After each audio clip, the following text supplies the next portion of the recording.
We've done a number of pop-ups. So we did one in Brighton earlier this year, and we just did one in Birmingham. And then in January, we're going to be doing one in Edinburgh and Bristol as well.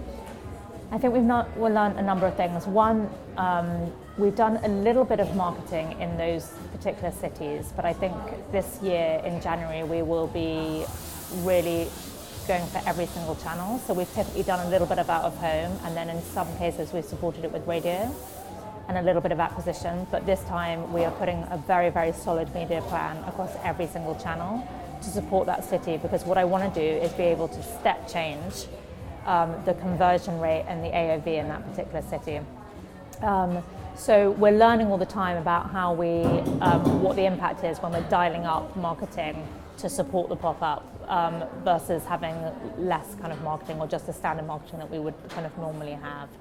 I think also the other thing we've learned is the size of the pop-up, so what feels right from us from a brand point of view in terms of how much we're going to invest in actually kind of creating a pop-up. We're obviously still experimenting with that, and in some cases we can't have as big a space as we'd like. So for example in Edinburgh, it's been very, very hard for us to find a pop-up that we feel is the right size. So our Edinburgh pop-up in January is going to be relatively small compared to what we want. But again, we still felt it would be worth kind of trialing that. So I think the most important thing is let's do it, let's measure it, let's understand the impact it makes.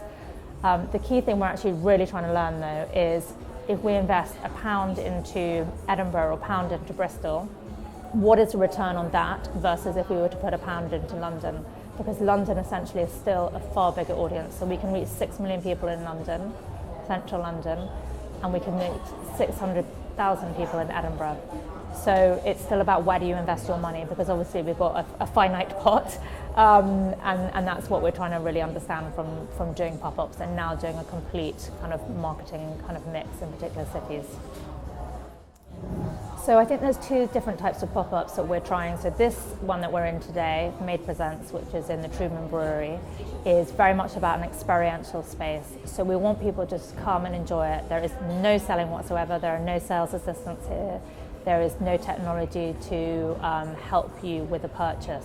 It is really purely about our experiential. With our other pop-ups that we've done, and we will continue to kind of roll out throughout the year, they're much more focused on you come and see a product, and then hopefully we convert that sale because you've understood us as a brand, you've understood the quality of our product, you like the designs, etc.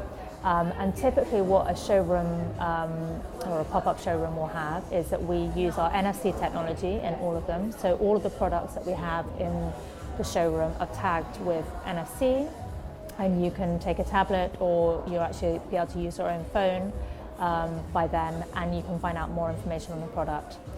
In some of the pop-ups we've also got a digital wall where you can go to a wall that's got 16 screens that will, when you kind of look at a particular product, it will change all the other 15 screens to product recommendations for you, so that you can kind of be inspired by kind of other products. So, and then we had the usual things like Mac stations and obviously people helping out with tablets and things like that. We also have our postcard wall, so postcards to take away, fabric samples, etc. So there's a kind of, I guess, a little bit of a playbook now about how we do these things, but we're learning as we go, so there's always new things that are added. But yeah, I guess the most important thing is that you go in and you feel like it is a made.com pop-up. The strategy on how many pop-ups we're going to do is not completely defined because we learn from each one. So in January when we do Edinburgh and Bristol, I think again they're going to be two quite different spaces, they're two different sizes, and it will be really interesting to see what impact that has on each city. So we're learning as we go, and because they are quite easy to set up and to secure a space, so we typically work with a peer here who have got a really good collection of new spaces that kind of come up all the time. We're quite reactive when we decide we want to try a new city. Then typically within a month to 2 months we can actually have a new pop-up set up. So we don't need to plan super long in advance. So we'll see how January goes, and then we'll define the strategy for the next kind of few months or maybe the next sale period. That's the other thing that we need to think about is it just something you want to do during sale, or is it an off-sale campaign for us? So lots of things we're experimenting with all the time.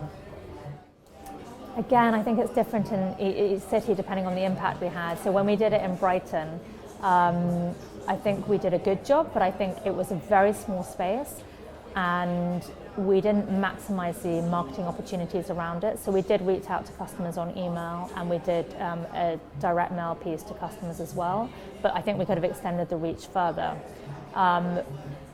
Liverpool, as an example, is where we've got a slightly more permanent showroom, has had a brilliant effect on that particular city with the conversion and AOV increases. So it's very different for each pop-up, and I guess that's the other thing that we're trying to learn is after London, among our top 10 cities, where is it that we should really concentrate? And I think we're only going to learn by, trialing that out in each city.